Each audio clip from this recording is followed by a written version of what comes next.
Бул 75 киши бул жагдайдын автору эмес. Арасынан болушу мүмкүн. Ким автору? Же өлүп калыш керек, же ооруп калыш керек, эси жок болуп. Кандидаттар ошол округтарда жүрүп, биринчи же экинчи президент болот, мен ошонун өкүлүмүн деген сөздөрдү айтып атты. Мени тандасаңар, мен проблемаңарды көбүрөөк чечип берем деген. Ошол убакытта Садыр Жапаровду кандайдыр бир күч менен президенттик шайлоого ута албайбы же бир жок кылганга аракет кылышты. 2-3 ай өлкөнү башкарып, эл өкүлчүлүгүн башкарып, стратегиялык Кыргызстандын тагдыры үчүн чечимдерди Нурлан Шакиевке ишенейин деп аттыңар беле. Сиздин оюңузча бул шалакылыкпы же ушул атайын кылган нерсеби? Камчыбек Ташиевдин персонасына карата тоокелчиликтер көрүнүп баштады, конкурент катары көрүлүп баштады. Эмне үчүн мөөнөттөн эрте болгон президенттик шайлоо биздин мамлекетибизди, элибизди жарыш керек болчу? Сценарий кандай болгон? Бул дагы өтө сиз маанилүү суроо берип атасыз, Семетей. Саламатсыздарбы, урматтуу эксклюзив KG каналынын көрөрмандары. Мен журналист Семетей Аманбеков. Бүгүнкү биздин подкастта юрист Таттыбүбү Эркешбаева. Бүгүн биздин эң актуалдуу жалгыз эле биз темабыз бар окшойт. Бул УКМК башчысы Камчыбек Ташиевдин отставкасы жана Конституцияда болуп аткан бир нече суроолор. Президенттик мөөнөтү качан бүтөт, шайлоо качан болот, ошонун ортосунда, ошонун жанында баарын талдасак. Таттыбүбү айым, сизге чоң рахмат убакыт таап келгениңизге. Дароо эле баштасак, биринчи суроом, ушул ызычуунун баары эң өзөгү бул деген президенттин мөөнөтү качан бүтөт, президенттин шайлоосу мөөнөтүнөн алдын ала өтүш керек деген сөздөр пайда болду. Бир нече интервьюларды уктук, анан жана 75 аксакалдын каты болду. Ошондон кийин Камчыбек Ташиевдин отставкасы болду да. Эң башынан баштасак, ушул негизи каяктан суроо келип түштү? Эмне үчүн президенттин мөөнөтү алдын ала бүтүп, анан досрочный выбор болуш керек деген сөз каяктан чыкты негизи? Рахмат, Семетей. Бул маекке чакырганыңызга негизи айта кетиш керек. Мына президент 2021 жылдын 10 январында президент болуп шайланган. Ошондо шайланганда бул 2010 жылы кабыл алынып, 2016 жылы киргизилген өзгөртүүлөр менен конституция менен шайланган. Ал убакытта президент бир срокко 6 жылга шайланса болот болчу. Бирок унутпашыбыз керек, ошондо конституциялык референдум 2 этапка бөлүнүп, ошондо биринчи этап биз президенттик деген форманы тандаганбыз. Андан кийин президент бул 2016 жылдын конституциясы менен 4 ай иштеди. Анан 2021 жылдын 5 майында жаңы конституция ишке кирди. Ошол жерде концептуалдуу иретте конституциялык тартип өзгөрүлбөгөндүктөн бир гана өлкөнү башкаруудагы башкаруу формасы мурда президенттик парламенттик же парламенттик президенттикке көбүрөөк жакыныраак болгон өлкө башкаруусу бүгүнкү күндө күчтүү президенттикке өткөндүктөн президент кайра башынан шайланбады. Бирок ортодон бул жерде укуктук вакуум десек дагы болот, бирок укуктук белгисиздик чыгып калды.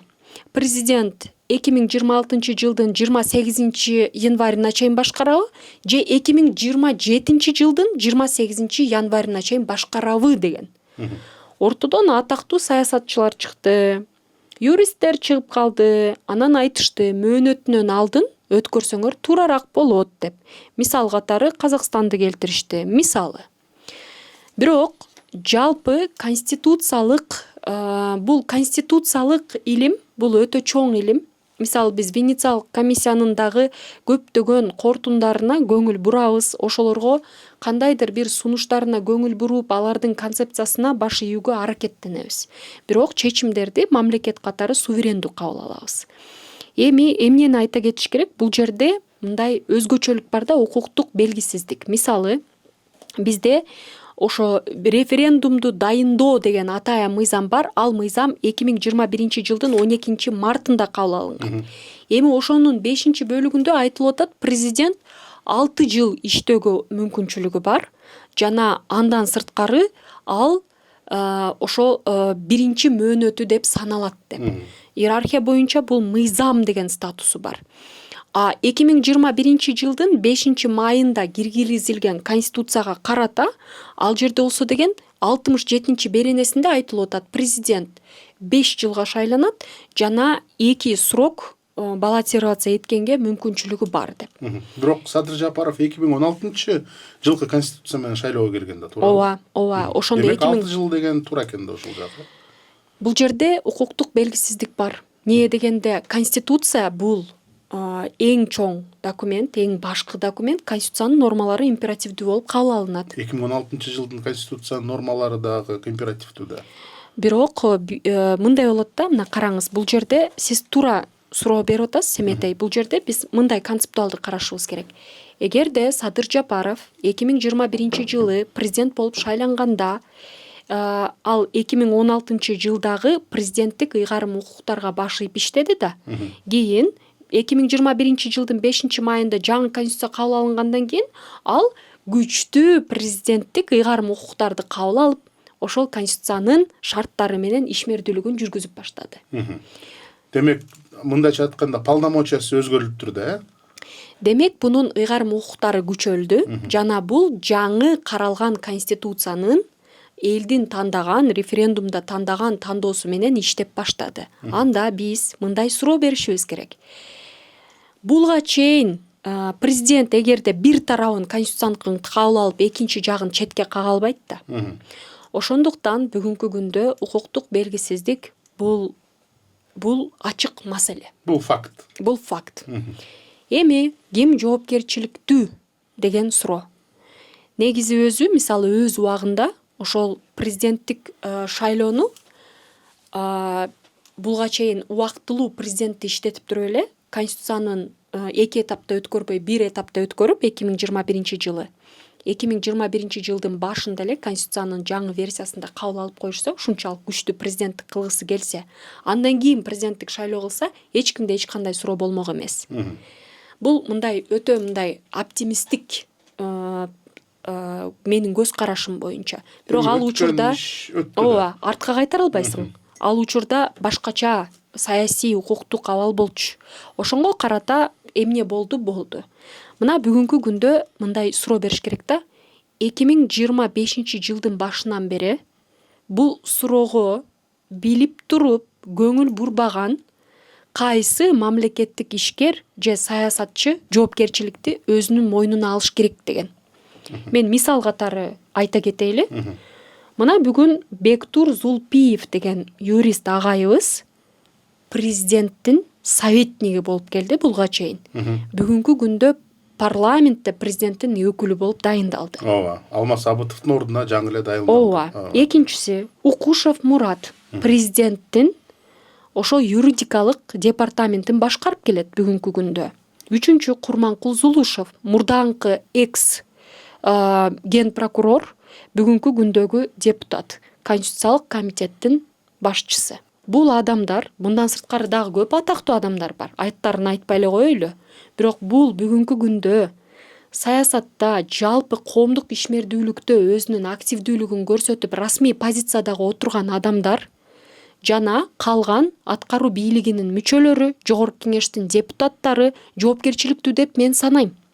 Булар бир гана интрига чыгарып койбостон ортодон, президенттин мөөнөтүнөн алдын кетсин деп чыр чыгарбастан, ортодон кандайдыр бир саясий интригага жагдайларды чыгарбастан, ушулар ойлонсо болмок да. 1 жыл алдын мурун, макул, шунчалык кыйналды дейлик, 3 ай мурун Конституциялык сотко кадатайство жиберип коюшса болмок да.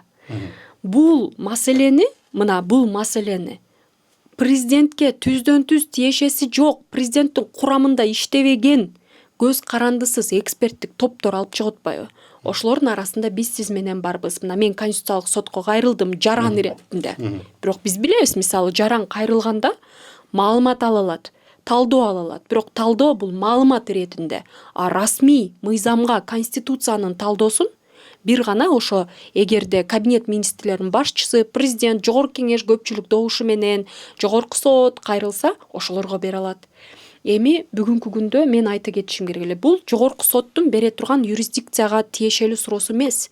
Бул жогорку кеңеш, президент жана кабинет министрлеринин башчысына. Ошон үчүн бүгүнкү күндө мына мен айта кетет элем. Бизде түздөн түз түшүнүк менен саясат жүргүзүп, мен жолдон чыгып кетем. шефтерге жаксам болду деген принциптен кайтышыбыз керек. Керек болсо бүгүнкү күндө биздикилер саясатташтырып жашоосун, ойлонуштуруп жумуш менен алек болуп атып, мамлекеттик коопсуздукка, элдин биримдигине, жалпы мамлекеттик институттарын туруктуулугуна зарар келтирүүгө азма-аз калды. Дагы ортодон зарар кетип калды. Кетип калды. Көптөгөн мисалы жагдайлар чыгып кетти. Мына ошол эле маселе Садыр Жапаров жана Камчыбек Ташиев эки өтө керектүү бүгүнкү күндө чоң саясий фигуралардын ортосунда түшүнбөстүктөр кетти. Канча деген маселелер болду. Президент бүгүнкү күндө өзүнүн интервьюсунда эмне деди? Ошол эле экс төрага Нурлан Тургунбек уулу жана депутаттар деп атап кетти, ортодон бөлүнүш башталды деп. Акыры мен дагы кандидат болдум го. Мына Жалал Абад областынан 14 округтан кандидат болдум. Ошол учурда мен элдердин арасында болуп калаттым көп жолу эле. Мен мисалы бунун өкүлү болом, бул адамдын өкүлү болом. Мени тандасаңар, мен проблемаңарды көбүрөөк чечип берем деген. Адамдар бөлүнө башташты. Мен биринчинин же экинчинин өкүлүмүн деп. Бул элдердин. Кандидаттар ошол округтарда жүрүп, биринчи же экинчи президент болот, мен ошонун өкүлүмүн деген сөздөрдү айтып аттыбы? Эми кулуарды түрдө айтып атышты. Мисалы, демек бөлүнгөн ошол кезде эле башталган экен да. Менин оюмча депутаттар түздөн түз элдин кызыкчылыгына иштеш керек. Кандидат болуп барганыңда дагы эч кимге тиешелүүлүгүң жок болуш керек. Сен түздөн түз элдин Өзүңө жооп беришиң керек. Өзүң персоналдуу жоопкерчилик болуш керек. Бирок кулуардуу иретте көптөгөн жагдайлар чыгып кетти. Ал боюнча УКМК канчалык үлгүрдү, билеби бул сураны же билбей калдыбы, мага белгисиз. Бирок мен айта кетишим керек, депутаттар дагы өздөрүнүн деструктивдүү ролун ойноп койгондур. Мен бул айтылган нерсеге көзүм жетет да. Ушундай болушуна дагы мындай ишенбей эле акырында көзүң деле жетип калат. Мен түшүнгөн боюнча ушул укуктук белгисиздик деп атпайсызбы? Ошол укуктук белгисиздикти билип туруп, жана сиз атаган чиновниктер Зулпиев, Зулушев ошол убакытта эле конституциялык сотко барып, ушундай бир укуктук белгисиздик бар, ушу конституциялык сот чыгарып бергиле дегенде эле ушул кырдаал курчуганга чейин жеткирип эле чечип койсо болот беле? Эми караңыз, мына укуктук белгисиздикти ким аныктай алат өлкөдө? Конституцияга расмий талдоону, мыйзамга талдоону бүгүнкү күндө Жогорку Кеңеш берүүгө укуктуу. Бул дагы Конституцияда каралган. Бирок Семетей, сиздин эсиңизде барбы? Менин эсимде жок. Жогорку Кеңеш 7-созовдун депутаттары бир дагы мыйзамга расмий талдоо бербеди. Берген жок. Эгерде берген болсо, биз сиз менен катышмакпыз ошол коомдук процесстерге, аны талоого, укуктук талоого. Бир жолу да Жогорку Кеңеш ошол ыйгарым укуктар менен колдонбоду. 7-созовдун депутаттары ошол кодекстерди, мыйзамдарды күнмө-күн өзгөртүп, 2021 кабыл алынган мыйзамдарды 30 жолдан өзгөртүүлөрдү киргизип эле жашоосу бүтүп калды алардын. Могул конституциялык сотко конституциянын нормалары боюнча расмий талоого кайрылса болот да. Мына ошону арасынан атактуу юрист, доктор наук, канча деген мамлекеттик наградалары бар, келип бирөөсү юротделди жетектейт айтпаса. Бирөөсү юротделди. Эми караңыз, бул бардык мен атаган фамилиялар бул жөнөкөй адамдар эмес негизи. Бирок именно ушунга окшогон адамдар фокусун, көңүлүн түздөн түз керектүү маселеге бурбастан, түздөн түз президентке баш ийбестен, бүгүнкү күндө конституциянын өлкөнүн башчысы ким? Президент. Эң көп ыйгарым укуктар кайсы институтта? Президентте жана аткаруу бийлигинде. Анда түздөн түз кимге баш ийесиң бүгүнкү күндө? Жагабы, жакпайбы, президентке баш ийесиң. Ушундай абал. Сиздин оюңузча бул шалакылыкпы же ушул атайын кылган нерсеби? Бул шалакалык. Эми биз сиз менен буну халатность деп атайбыз, Калган кулуардуу иретте кандай ниет бар эле, кандай келишимдер, сүйлөшүүлөр жүргүзүлдү, буну биз эмне деп атай алабыз? Бул бир өздөрүнө, ар биринин өзүнө жана Кудайга таандык нерсе. Биз анын ичинде кире албайбыз. Биз сиз менен юрист катары бир гана айта алабыз, бул жерде ошол көңүл бурбай, бул нерсеге шалакалык факты болуп калды деп. Бирок чын айтканда ооба бул атактуу юристтер жана конституциянын башында турган кишилер ушул конституциялык сотко барбай сиз биринчи кайрылдыңыз. Сиздин артыңыздан бир 3-4 күнгө жетпей Бир күн арадан бир күндөн кийин мамлекет башчысы президент өзү дагы кайрылды. Эми ушул конституциялык соттун чечимин күтөбүз. Бул деле факт. Ушул кырдаалдын күчөөсүнө кандай сиздин оюңуз боюнча жалаң эле ушул депутаттар анан жана 75 адам аталып атат. Президент өзүнүн интервьюсунда айтып кетти. Башка үчүнчү күчтөр дагы кошулуп кетти деген сөздөрүн айтты. Бирок ушул Камчыбек Ташиев өзү ушул кырдаалды билчү эле сиздин оюңузча? Менин оюмча ал киши коопсуздук тармагында иштеп, өлкөдө аткаруу бийлигинде вице ошо кабинет министрлеринин башчысынын орун басары болду. Төрагасынын өтө кыйын термин. Бул киши негизи юридикалык терминологияларга киришпеген киши болчу. Бул киши практикада иш-чараларын жүргүзүп, сапаттуу, кээ бир учурларда эмоционалдуу чечимдерди кабыл алчу. Анан мен санайм бул кишинин түздөн түз эле алдын ала мөөнөттө шайлоо өтүп калсын дегенде эле эч кандай чакыруулары болбогон. Биз эми бул киши менен жеке түздөн түз күндө көрүшпөгөнүбүз үчүн, бирге иштебегенибиз үчүн биз расмий булактарга ориентировка кылабыз да. Бул кишинин дайыма интервьюсунда болобу, кылып жаткан иш-чарасында болобу түздөн түз президентке баш ийип, жана экинчиден түздөн түз өзүнүн ыйгарым укуктарын аткарып келди. Ортодо буларга тиешелүү чөйрө кандай сөздөрдү кетирди, кулуардуу иш-чараларды жүргүздү, бул өздөрү билет.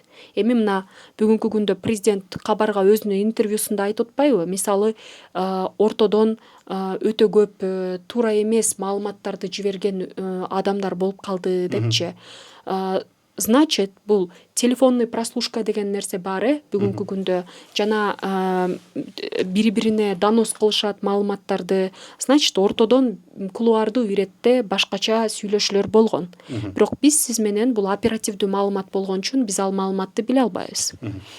Мен эмнени айта кетет элем? Бүгүнкү күндө мына Садыр Жапаров менен Камчыбек Ташиевдин ортосунда саясий тандем бар деп келгенбиз. Буларда бейформалдуу аты эки дос деп дагы келгенбиз. Эми ошол позицияга таянсак, бүгүнкү күндө булар саясий тандемин кармоого аракеттер бар. Өлкөнүн стабилдүүлүгү үчүн. Мисалы, Камчыбек Ташиев Германияда өзү ооруканада болгону менен, бирок мындай эң биринчи кайрылуу жасады. Мисалы, президент түздөн түз бул эл тарабынан тандалып келген адам, шайланып. Мен аткаруу бийлигинин өкүлү болом, жана ал киши кандай чечим кабыл алса, мен ошонго баш ийем деп. Президент бүгүнкү күндө өзүнүн интервьюсун кабарга берип айтты. Мен түздөн түз бул кишини сыйлайм, жана өлкөнүн туруктуулугу үчүн, коопсуздугу үчүн ушундай чечим кабыл алды деп. Анын артында оперативдүү тергөө иш-чаралары жүргүзүлсө керек. Андан кийин саясий тандем келе жаткан 1 жыл президенттин мөөнөтүндө кандай перспективаларга алып келет бүгүнкү күндө белгисиз. Бирок мен ишенем, булар орточо болсо дагы кандайдыр бир өтө чоң маселе болуп турган напряженияны чөйрөдө булар түшүрүштү.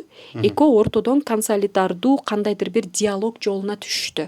Бул кандай жыйынтык болот? Бул өздөрүнө таандык нерсе. Мен бир гана нерсени каалап кетет элем.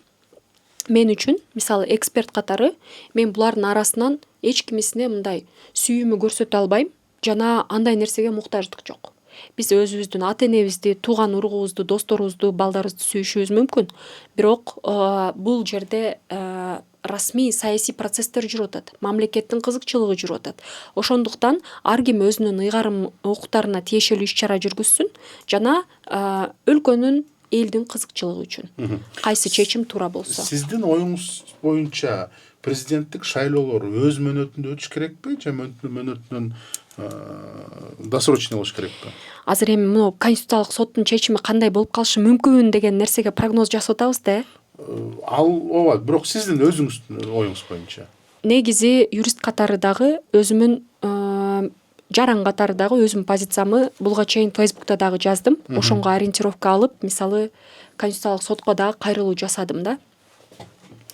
Мен санайм, конституциялык укук бул өлчөмдүү укук болуп саналбайт да. Бунун өзгөчөлүгү бул идеологиянын негизинде эл аралык практика жана эл аралык жалпы принциптер, правила, жалпы эрежелердин негизинде эмес, жалпы принциптер жана эл аралык стандарттардын негизинде, идеологиялык стандарттардын негизинде түзүлгөн укуктук база да. Ошондуктан конституциялык укукта өлчөмдүүлүк болгон жерлери бар. Мисалы конституциянын өзүндө 5 жылга шайланат, президент дагы жогорку кеңеште деп аныкталган, соттордун мөөнөтү дагы 5 жылга деп айтылып кеткен учурлар болот, бирок көп жерлерде концептуалдуу иретте каратылат. Ошондуктан бүгүнкү күндө мисалы бул менин жеке оюм, бир гана юрист катары менин оюмча бүгүнкү күндө укуктук белгисиздикти Конституциялык сот мындай иретте чыгарып берүүгө перспективасы көбүрөөк да. Ошо президент 2027 жылдын 28 январга чейин иштеп, жана ирет очередные выборы, ошо мөөнөтүндө өткөрүлө турган шайлоо болуп, жана экинчи срокко барууга укуктуу деп. Бул бардык буга чейин айтылган мыйзамдык жагдайлардын негизинде. Түшүндүм. Анда дагы бир суроо. Мына биринчи бир юрист Клара Сооронкулова сүйлөдү, андан кийин Исхак Масалиев, экс-депутат, андан кийин Жылдызкан Жолдошева, анан дагы кандайдыр бир макалалар пайда болду. Ушул сөзсүз түрүндө мөөнөттөн эрте президенттик шайлоо болуш керек деп. Андан кийин азыр мына реакция болуп атат. Жанагы 75 аксакалдар ошону сурабадыбы? Мөөнөттөн эрте өткөрөлү депчи. Азыр тергөө айтып атат, ушул менен жерди, элди бөлүп жарып атат деп. Эмне үчүн мөөнөттөн эрте болгон президенттик шайлоо биздин мамлекетибизди, элибизди жарыш керек болчу? Сценарий кандай болгон бул? Бул дагы өтө сиз маанилүү суроо берип атасыз, Эметей. Негизи президент ошо мөөнөтүнөн алдын шайлоо өткөрсүн деп сунуш бергенде активисттер, бул эмненин белгиси? Конституциянын 72 беренесине таянганыбызда президент мөөнөтүнөн алдын шайлоо өткөрүш үчүн же өлүп калыш керек, же ооруп калыш керек, эси жок болуп, комада жатып калып. Эми Кудай сактасын, болгон нерсени айтып атам. Же дагы бир маселе, бул өз каалоосу менен отставкага кетиш керек. 3 учур. Дагы башка жагдайлар бар. Мисалы, ошо импичмент бериш керек. Мына ошол жагдайларда президент алдын ала шайлоо өтүүгө мүмкүнчүлүк бар. Мени ойлонуп турган маселе, биз өз учурунда биз дагы эксперттик топ 2020 жылдары берки парламенттик шайлоонун жыйынтыгы жакшы болбой калган үчүн, акыйкат болбой калган үчүн биз Сооронбай Жээнбековду президенттик позициядан кет деп суранганбыз. Биз эксперттер тобу дагы. Бир жагынан өкүнөсүң. Эмне дегенде ооба, президент мөөнөтүнөн алдын кетти отставкага.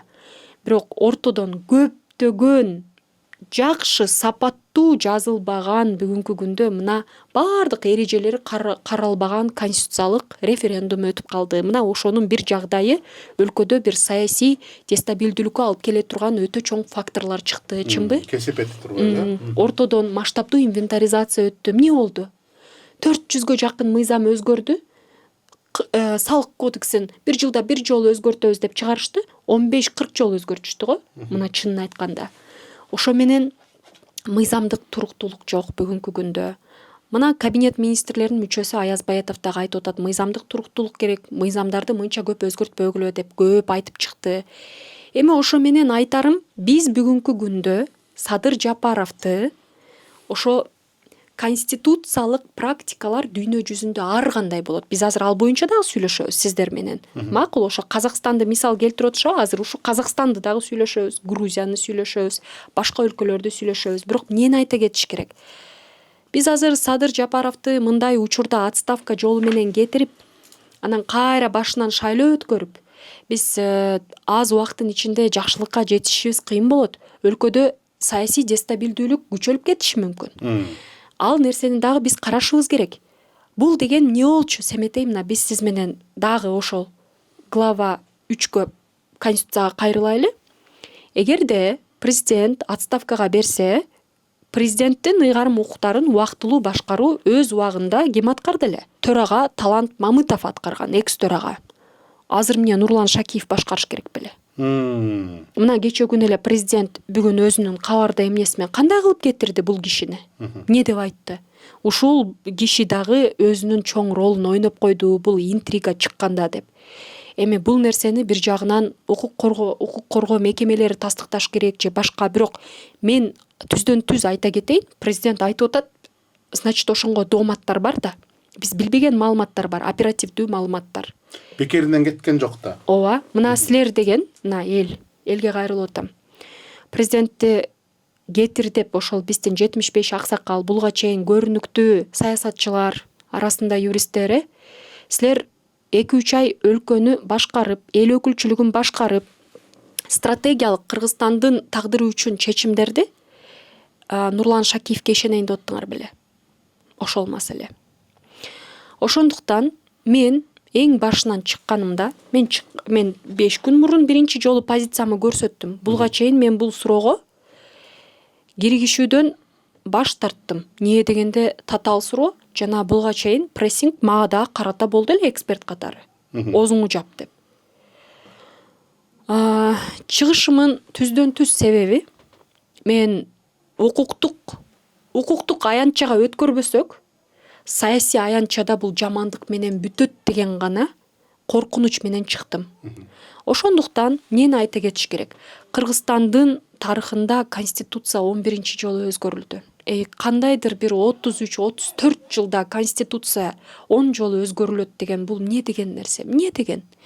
Эч качан конституция аз убакыттын ичинде сапаттуу өзгөрүлүшүнө эч ким далил бере албайт, эч ким гарантия бере албайт. Мына биз ошону көрүп атабыз бүгүн сиздер менен. Мына ошол убакытта эптемей кылып өткөрүп мен кыйынмын деген адамдар бүгүнкү күндө конституциялык пробел, конституциялык белгисиздикти аныктай албай коюшту го өз убагында. Аныктаган болсо дагы оосторун жаап отура калышты го.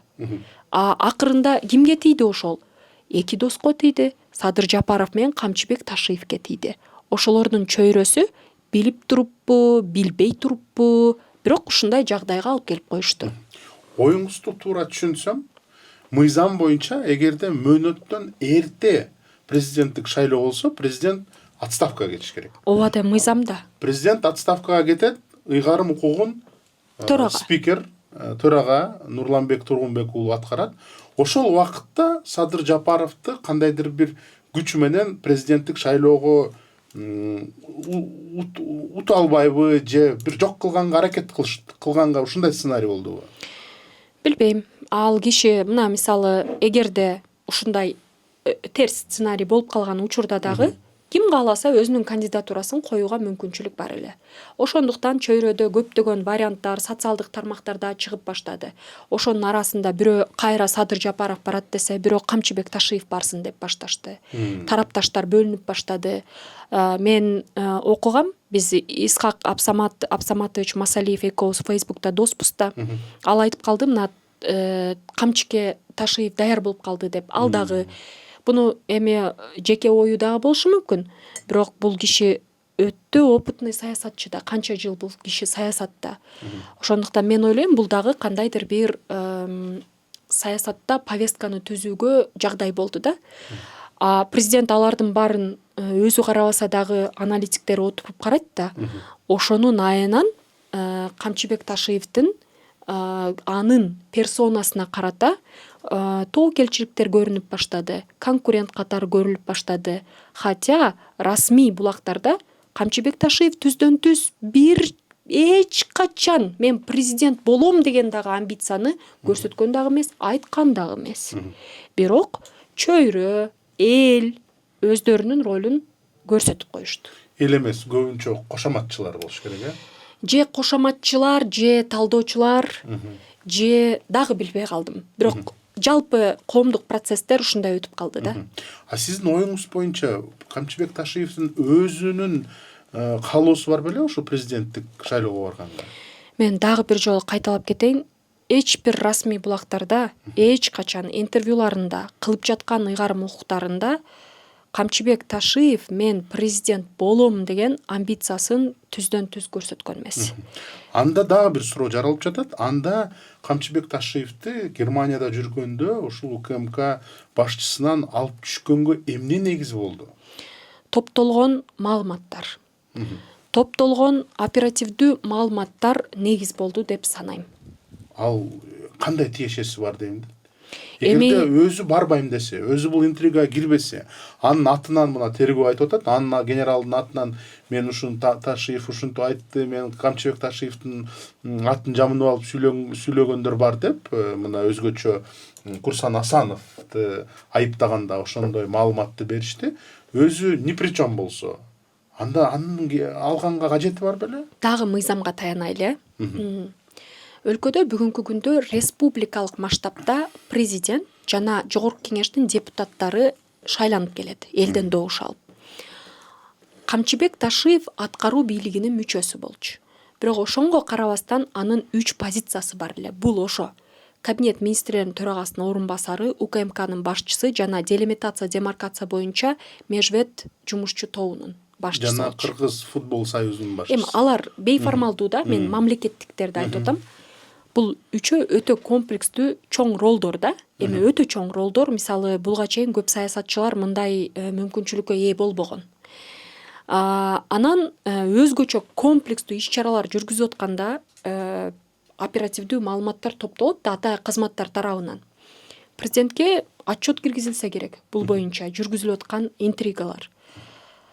Жүргүзүлүп аткан интригалар бул расмий өздөрү оперативдүү маалыматтын негизинде түзүлгөн жана расмий публикада чыгып аткандар бар да. Публикада чыгып аткандар ошо социалдык тармактарда, медиаларда, талдоолордо, көп жерлерде региондо адамдар айтканы, ал нерсе жазылганы, мисалы, көп ушундай бизге анык болгон жана анык болбогон жагдайлар бар. Жанагы 75 аксакалдын катына окшогондор, Ооба.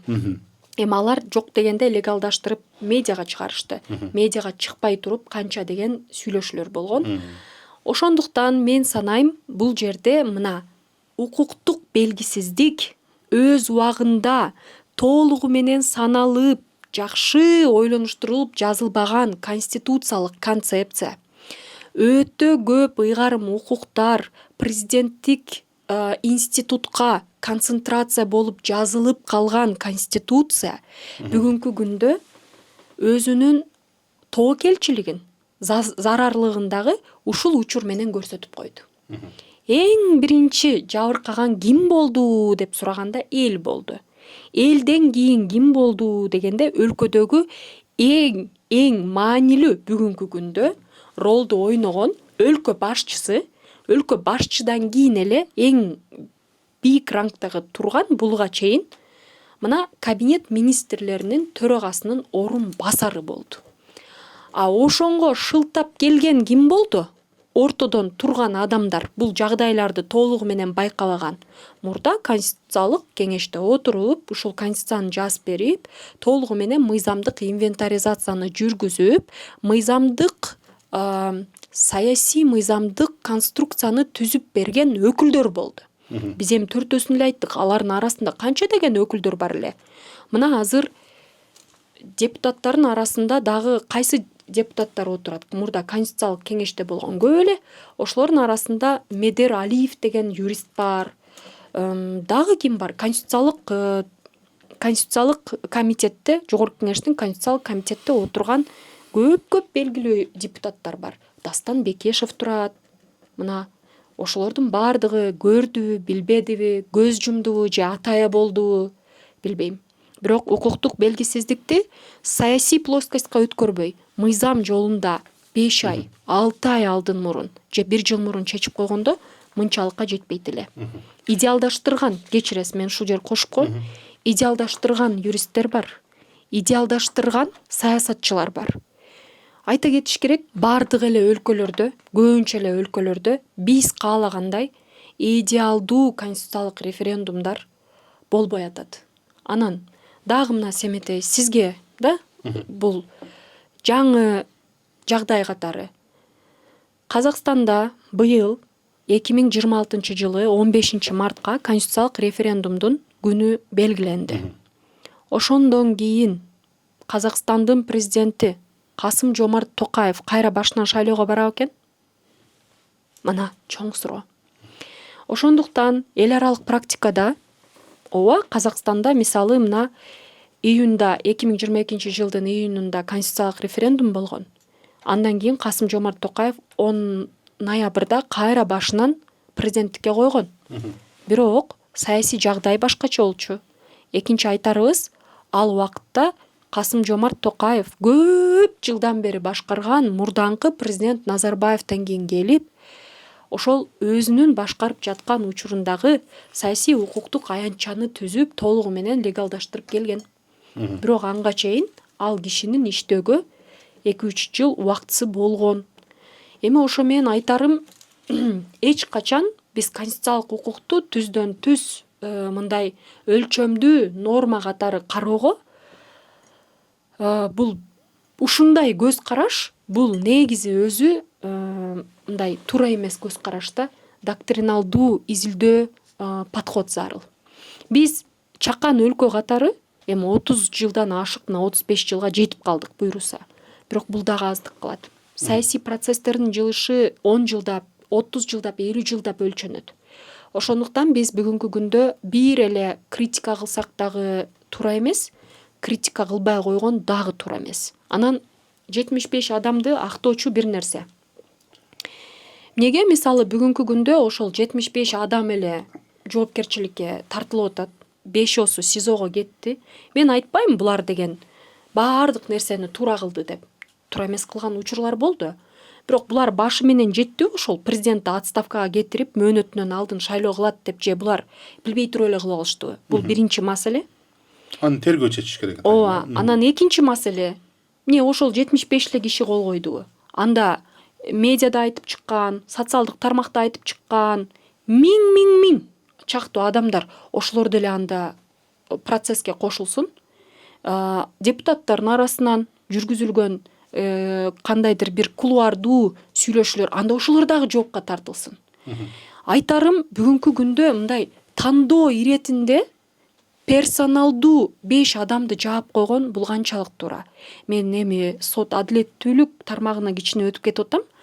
Бирок тергөө иш-чаралары жүргөндө негизи адилеттүүлүктү орнотуучу цепочкада дагы биз булар күнөөлүү деп эле персоналдуу иретте аларга күнөөнү алып келбешибиз керек. Мен мындай жакшы концептуалдуу түшүндүрүп берип атпаймынбы? Бул нерсе, бул жагдай каяктан келди? Бул 75 киши бул жагдайдын автору эмес. Арасынан болушу мүмкүн. Ким автору? Автору конституцияны жазып, конституциянын акыркы концепциясын кабыл алган. Бирок антейин десең, алар деле эртең чыгып интервью берип айтат. Макул, биз конституциялык концепцияны сунуштадык 2 этапта. Бирок ошону кабыл алган ким десе акырында эл болуп чыгат да. Дагы көрдүңүзбү? Ошон үчүн конституциялык укук бул өтө татаал тармак. Бул жерде жалпы коомчулук баары кошулат да. Кошулат. Мисалы, кээ бирлер айтышы мүмкүн, мен бул конституцияга добуш бербегем. Сен Кыргызстандын жаранысыңбы? Биометрикаң барбы? Шайлоого келе албадыңбы 2021 жыл? Же келбедиңби? Кимдин жоопкерчилиги? Бирок Татыбек байым, андай айтсак, анда эч ким күнөөсүз болуп калат. Акырында биз азыр сиздер менен жоопкерчилик кимде деп эле суроо берип атадык адамдарды.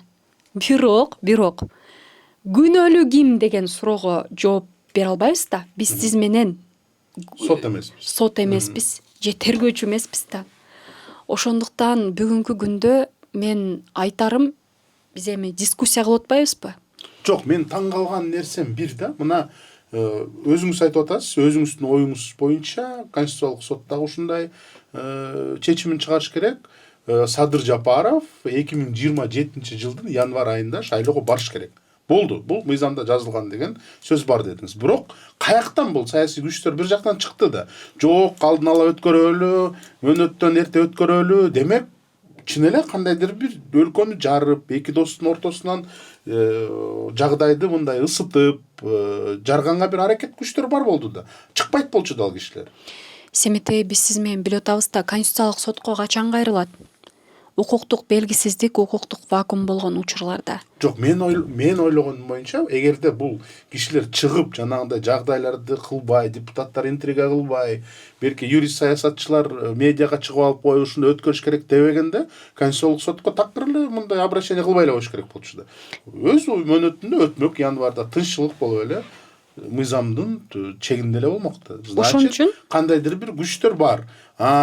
Бул жактан бир шанс чыгып атат, бул президентти кулатып туруп, башка бирөөнү эметелик. Шанс болуп атат, бул эки достун ортосунан от салып туруп, булардын достугун жок кылалы деген кандайдыр бир күчтүн кызыкчылыгы бар, факт болушу мүмкүн. Биз ошон үчүн юрист катары дагы айта кетишибиз керек. Эмне үчүн мыйзамда белгилүүлүк бул өтө керектүү принцип. Бардык нерсени так жазыш керек жана алдын ала ойлонуп жазыш керек. Ооба, Конституцияда көп нерсе концептуалдуу нормалар кирет. Бирок мөөнөттөр бар да, мисалы соттордун мөөнөтү каралган, жергиликтүү кеңештин депутаттарынын мөөнөтү каралган, Мен оюңузду түшүндүм. Демек кандайдыр бир ойлор бар болду. Ошол 5-6 жыл мурда Конституцияны жазып атканда, ушул мөөнөтү келгенде, ушул кандайдыр бир лазейка болот деген мындай. Ал убакта түшүнбөсү мүмкүн, бирок акыркы жылдары түшүнгөндөр бар да. Бул нерсе адамдар, мен бир нерсени түшүнбөдүм да, досрочный выбор өтсүн деп расмий тилинде жазып чыгышты көбүнчө. Досрочный деген президент отставкага кеткен учурда гана досрочный боло алат. Парламент өзүн өзү таратканы үчүн, ошол үчүн гана алдын ала парламенттик шайлоо өттү. Мына 2025 жылдын ноябрында.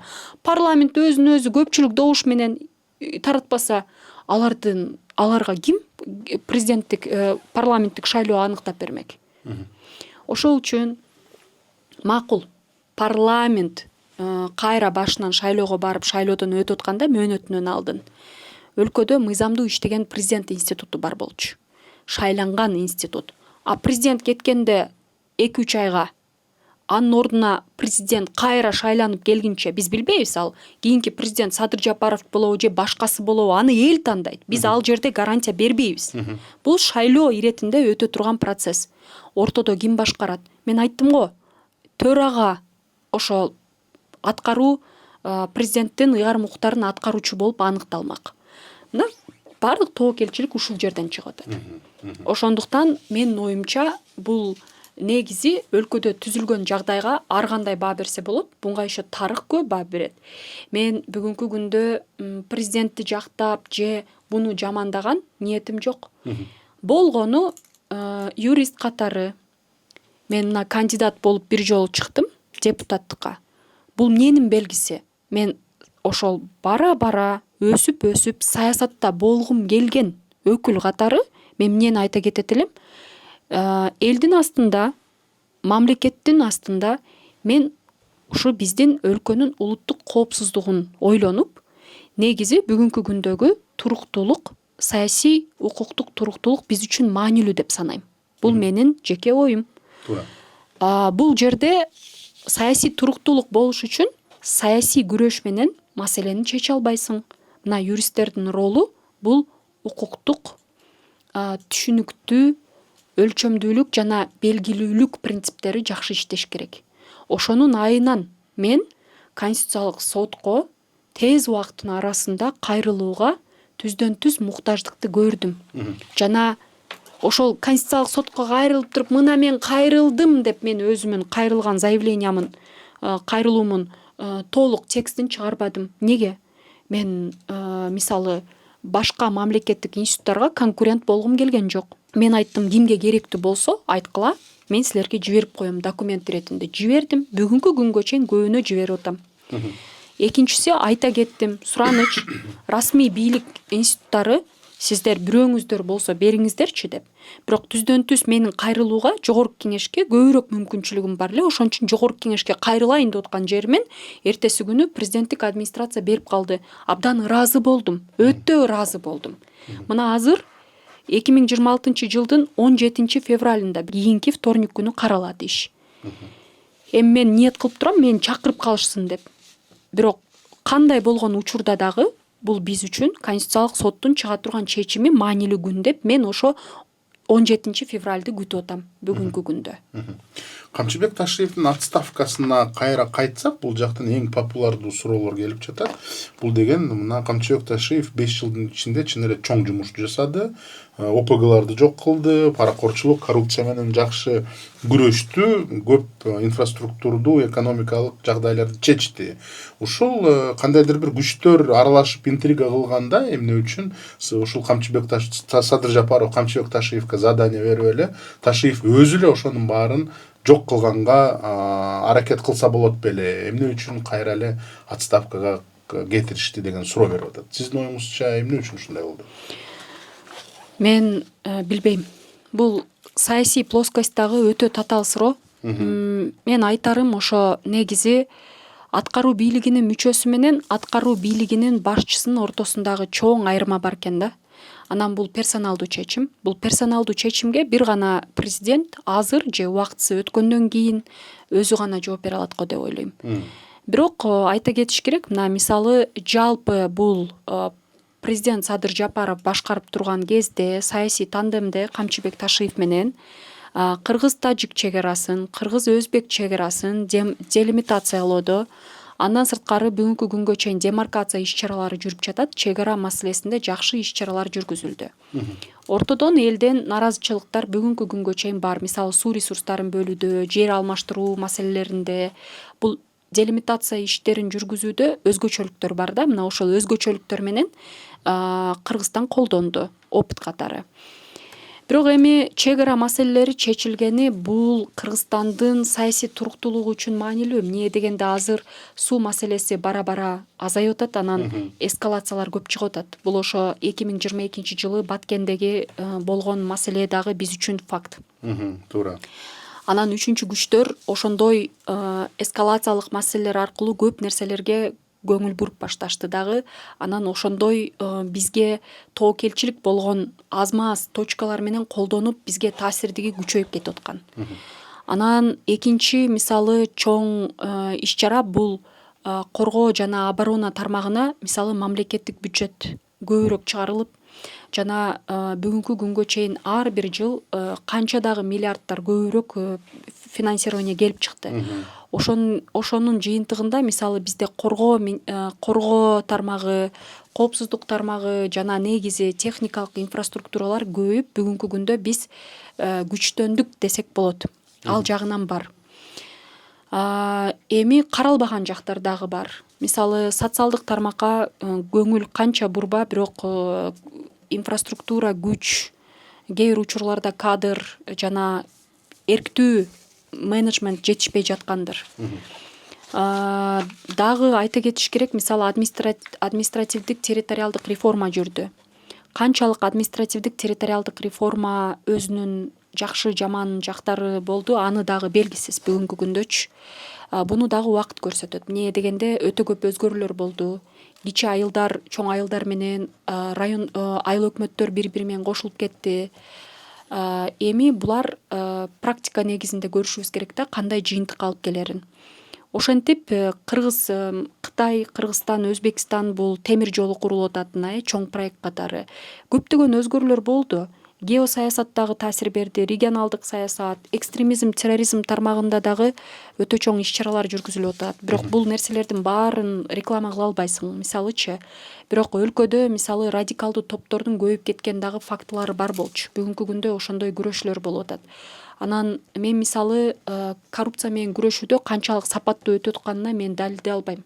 Эмне дегенде бул жерде көптөгөн наразычылыктар дагы бар элдердин арасында. Ошон үчүн буну дагы убакыт көрсөтөт жана статистика көрсөтөт, расмий статистикалар.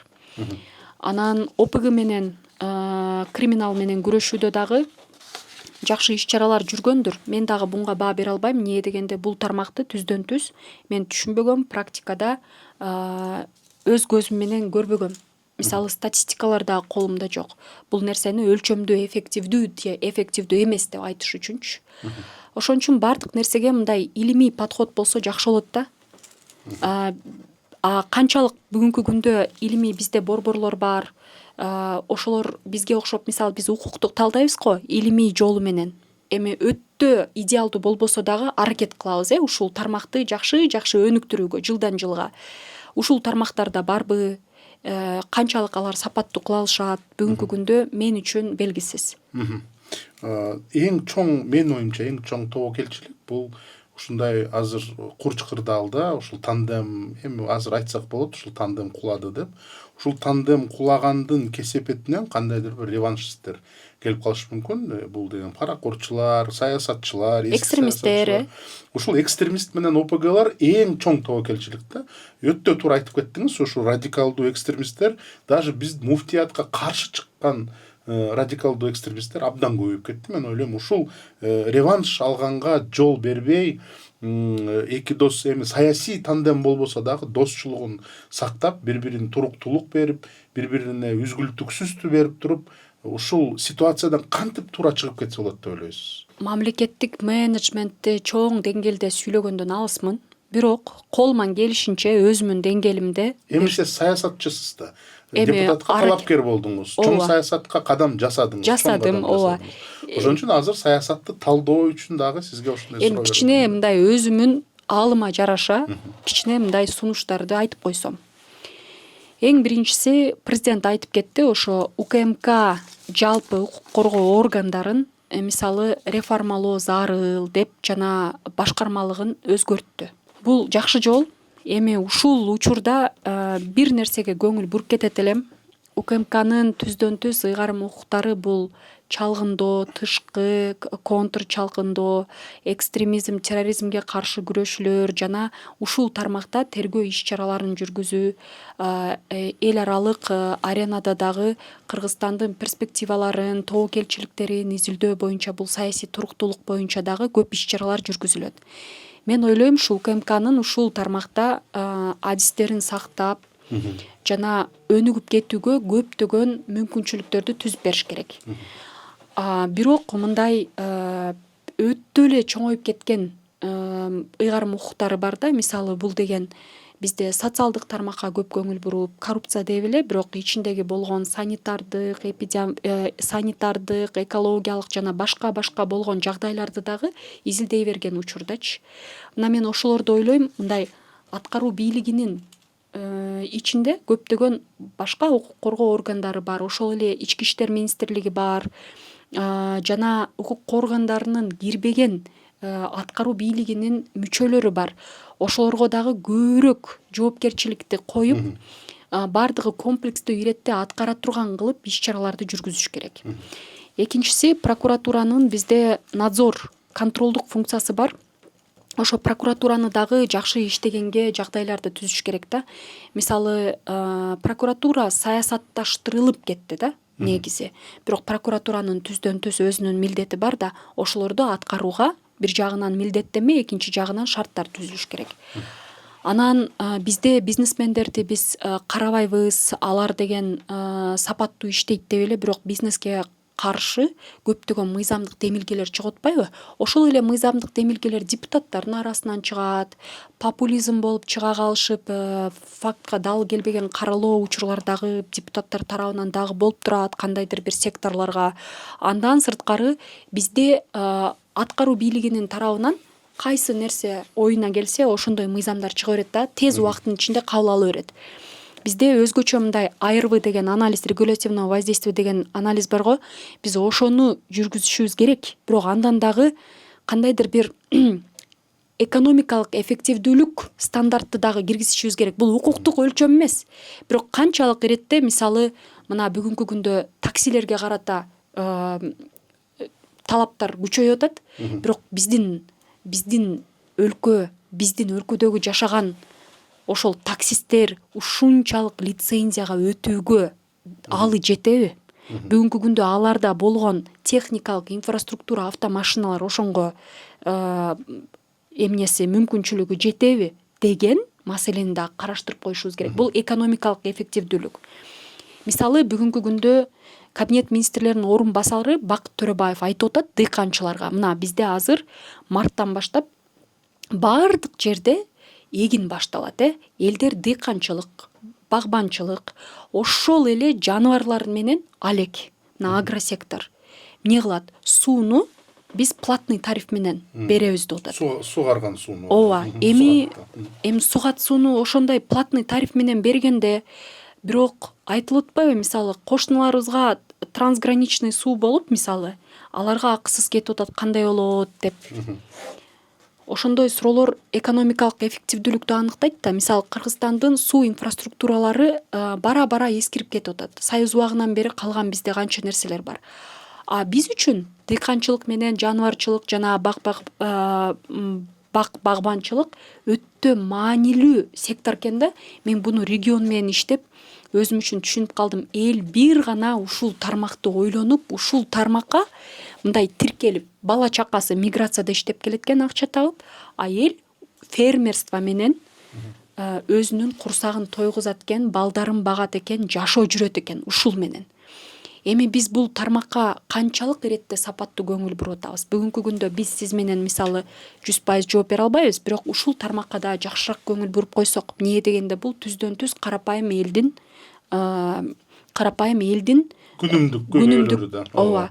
Анан дагы социалдык гарантиялар, мисалы кайсы жерде жүрбө, мага деген социалдык компенсация чыгарып берүүгө, пенсиямы көбөйтүп берүүгө деп көп сүйлөшүүлөр болот да.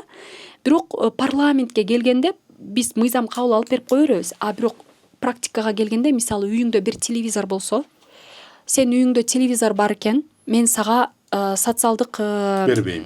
Ооба, пособие бербейм деп эле бербей коюшат экен. Ошол учурларда мисалы мына аял киши күйөөсү же Россияга иштегени кетсе, ортодон 3 баласы менен кайната кайненеси менен калып калган келиндер канча, 3000-ге 4000-ге зар болуп жашаган канча деген карапайым элдин өкүлдөрү бар. Биз бүгүнкү күндө мына бизде ички дүң продукция көбөйдү, мамлекеттик бюджет көбөйдү деп мамлекеттин, региондун деңгээлинде айта беребиз да. Чоң сөздөрдү, форумдарга барып, эл күнүмдүк жашоо менен зар болуп жашаган үй бүлөлөр толуп тура. Анан бизде бир эжебиз бар эле. Экөөбүзгө сүйүктүү болгон экс-депутат эжебиз. Кайсы жакырчылык деп кыйкырып чыкты эле го бир учурлары. Анан кийин биздин мамлекеттик статистикалык комитетти жамандап, силер деген алдап атасыңар деп. Жакырчылык чыныгы эле бар да. Жок эмес да. 20% болгондо дагы бул чоң статистика, өтө чоң. Акыркы белгилер боюнча 32-ден 26-га түштү деп атышабы жакырчылыктан. Азыр эми кымбаттаган сайын жакырчылык өсөт. Ооба да, бирок кайсы параметрлер менен ошол изилдөөлөр жүргүзүлүп жатат жакырчылыкты аныкташ үчүн. Ошон үчүн мына президент эффективдүү экономикалык иш-чараларды жүргүзүп атат, президент жакшы реформа жүргүзүп атат деш үчүн биз биринчи ирет ошо ички дүң продукцияны көтөрүп өлкөнүн имиджи деп ойлонгондор ойлонсун. Бирок менин көз карашым, сиз эми менден сунуш иретинде айтып атпайсызбы? Карапайым элдин көзү менен карап, карапайым элдин өкүлү үчүн кайсыл чыгарылган иш-чара, чечим сапаттуу болсо, мына ошондо реформа болуп жатат деп айта турган деңгээлге жеткиришибиз керек. Анан мен эми юристмин да, мен үчүн адилеттүүлүк, сот адилеттүүлүк бул эң маанилүү маселе. Ушунчалык ушу мыйзамдуулукка өтө муктаж, канча жолу конституция өзгөрүлөт, ар бир президент келип ант берет, анга макул деп баш ийип добушун беришет, региондогулар сый урмат үчүн дагы көп добуш беришет. Бирок бардыгынан келгенде, мисалы акчасы барлар күчтүү адвокаттарды алып, юристтерди алып маселени чечип алышат. Карапайым эл мисалы бир бука урдалып кеткен үчүн дагы 5 жылдап срокторду алып калган учурлар болот. Канча деген аялдар балдары бар болуп туруп, кичинекей балдары бар болуп туруп, 18 эмес 12-ге чыкпаган балдары бар болуп туруп, СИЗОдо мурда жылдап отурчу, азыр 1 жылга чейин кыскартып коюшту. Ошондой түрмөлөрдө отурушат канча деген балдарыбыз региондон укуктук билими жок болгон үчүн мына түрмөдө, СИЗОдо чирип жаткан балдар көп. Алар эртең чөйрөгө чыкканда ким болот? Чөйрө үчүн керектүү адам боло алабы? Адам заты же мал болдон калып калабы? Ошондой өтө оорчундуу маселелер бар.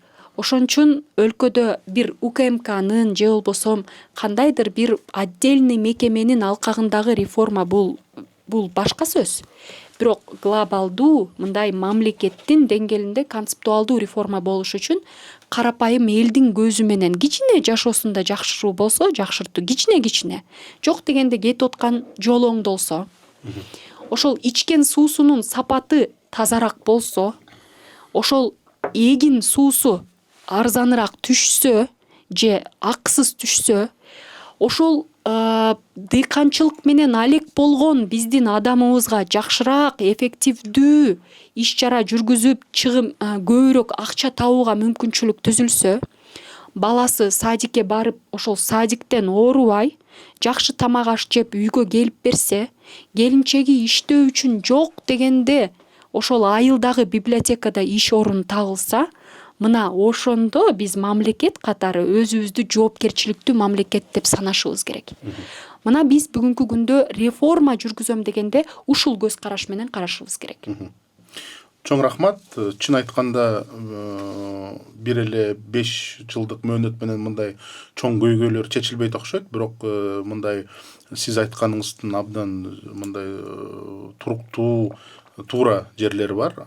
Мен ойлойм, азыркы жаңы мөөнөткө президент барып, мен ойлойм Садыр Жапаров шайланып кетсе, ушундай көбүрөөк адискөйлөрдү, эксперттерди мындай ар бир маселени ийне жибине чейин талдап, ишинин көзүн көргөн сизге окшогон бир адистер келсе, мен ойлойм ошондо биздин мамлекет чын эле алдыга барат деп. Азыр президентибиз айтты, биринчи этап өттү. Бул деген биринчи этапта жана ОПГлар менен күрөш болду, паракорчулук менен күрөш болду, эски саясатчылар менен күрөш болду. Азыр экинчи этапка болот. Ушул экинчи этапта чын эле сиз айткандай социалдык, экономикалык, жанагындай башка карапайым элге тийиштүү маселенин баарын чечкенге дагы жолдор ачылат деп ойлойм.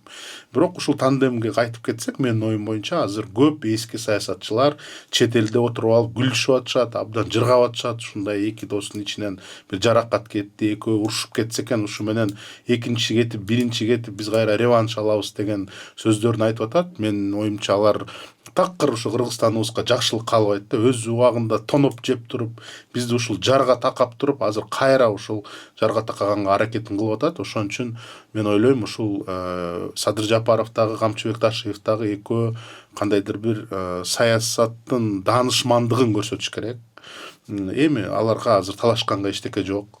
Президентибиз дагы, Камчыбек Ташиев дагы өлкө үчүн көп нерселерди жасашты. Ошондон үзүлбөй, жеке амбицияларынан аттап туруп, Кыргызстандын эң чоң байлыгы бул тынччылык. Ушул тынччылык болуш үчүн ушул кадамдар жасайт деген үмүттөмүн. Сизге чоң рахмат. Абдан көп юридикалык туура жоопторду биз уктук.